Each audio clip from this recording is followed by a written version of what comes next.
Something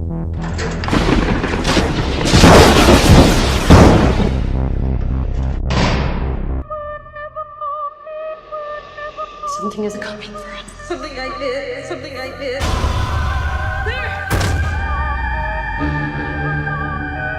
Defense just not stabilizing. This experiment needs to end right now. Wake up. I should have told you this wasn't about science or discovery. Clear!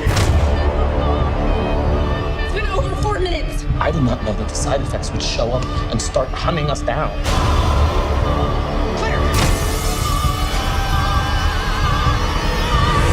This was my fault.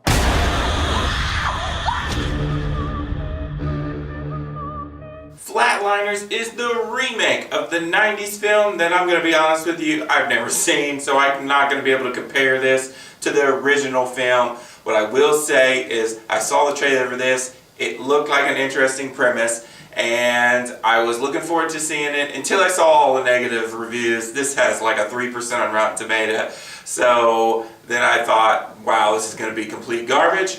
But my daughter wanted to go see it, so we went and checked it out, and I don't know what everybody was talking about. This is the greatest movie of the entire year. No, it's not. It's not very good at all. There's a lot of really horrible things in it. But I will say it's not as bad as I thought it was going to be. It doesn't deserve a 3%. But let's get into it first. Your basic story is this movie stars Ellen Page, and you find out right at the beginning of the movie she loses a loved one. She's in med school, and she's very interested in what happens after we die. And she cooks up this idea about flatlining, which is basically to stop your heart for a couple minutes and then start it back up and like look at the data that's going on when you flatline and see what happens. Do you see the bright light? That kind of stuff. So like I said, it has an interesting premise. And for about the first 30 minutes or so, I was really into it. I didn't understand why everybody was hating on the movie. I understood that some of the characters were being kind of dumb, but whatever. These are med students, not full doctors yet, so I can understand them being a little goobery. But at a certain point in this movie, something happens, and it just starts going downhill after that. This movie is kind of all over the place because there's parts of it that is like, it's a horror movie. Death is coming for you after you flatline a lot.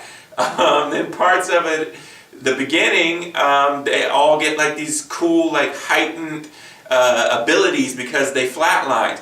But if you think about it after the movie's over, that's literally about 5 minutes of the movie, and it does nothing for the movie. I don't even know why it's in there. I don't even know why they have these abilities. If only maybe in the first movie it existed, so they just had to do it because it was in this movie, because it didn't help them or really make the story any better. It was kind of pointless. Then you got a little bit of drama and some kind of teeny soap opera-y stuff going on. Overall, this is like 5 different movies packed into one, and nothing really fires on all cylinders. I will say I did enjoy Ellen Page in this movie. She had the most intriguing backstory. Kiefer Sutherland is in this. Apparently he was in the original. But this is a remake, so it has nothing to do with the original movie other than it's the same movie, and I really don't know why Kiefer Sutherland is in here. He has a weird wig the whole time. He's barely in it. It's practically a cameo. So basically they took an interesting premise and kind of just crapped out. It gets really cheesy. Some of the dialogue in this movie is just really bad. And the characters are so dumb. At first it's not that big a deal, but towards the end it just, they continue to say and do stupid things that drive you crazy. And then because this movie is 500 different things, it kind of just ends and you're like, what was the point of this? So I will say that this movie was not as horrible. Like, I didn't want to run out of the theater like some other movies I saw this year. But yeah, I'm one-time watch, I'm good to go. It was a wasted premise for me. I'm going to give Flatliners a 2.5 out of 5. If you like this video, click that like button. Comment below if you want to talk to me about anything. Click the Rainy Cage button to subscribe and keep up to date with all my videos. And I'll leave you with a few of my most recent videos and some of these sweet, sweet dance moves. This is Rainy Cage. Peace out.